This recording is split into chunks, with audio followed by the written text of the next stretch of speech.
Weed is becoming increasingly accepted, and as a result, there's just as much propaganda surrounding the plant as ever before.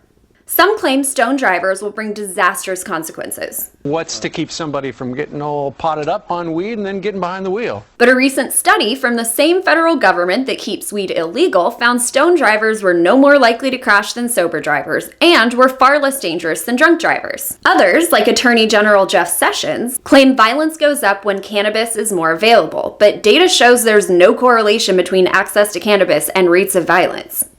A classic lie about weed that still persists today is that weed is a gateway drug. Marijuana is a cure for opiate abuse. Give me a break. Yet opiate overdose rates go down in states with medical marijuana, but it destroys your lungs. We actually measured lung function every year in our marijuana smokers up to 8 years. And we found that the slope of the decline in lung function was almost identical in the marijuana-only smokers compared to the non-smokers, where it was accelerated in the tobacco smokers. But it makes you stupid.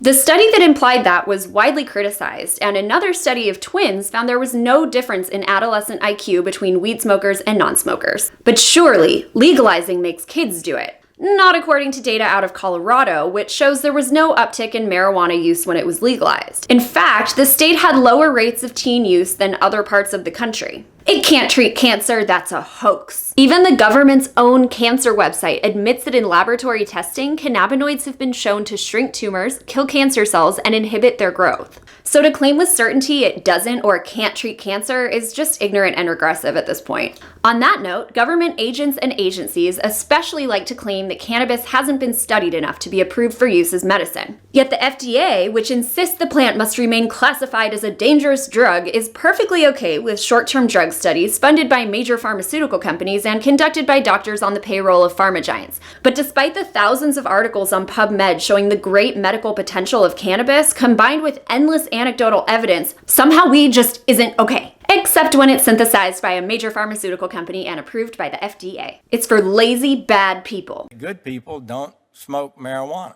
And dirty hippies. Okay, well, if that's true, this retired cop with Parkinson's disease, these children with epilepsy, these parents moving across the country to treat their children's persistent illnesses, and these war veterans are terrible humans with bad hygiene. So are the ancient Greeks, ancient Chinese, and other civilizations that long predated the DEA, FDA, and Jeff Sessions. One of the biggest myths of all is that the government keeps cannabis illegal to keep us safe. That's a flat-out lie.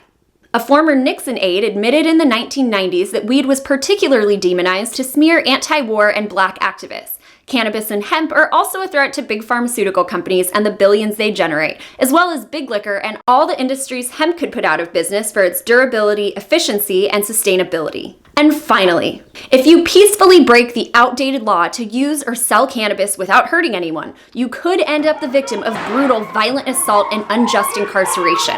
Oh, wait, that's not a myth, that's decades of reality. Cannabis may have some negative side effects that will continue to be discovered with further research, but not only are they nowhere near the severity of other state-sanctioned drugs, they also don't include death, nor are the side effects as bad as having your life ruined by the government because you use or sell a plant.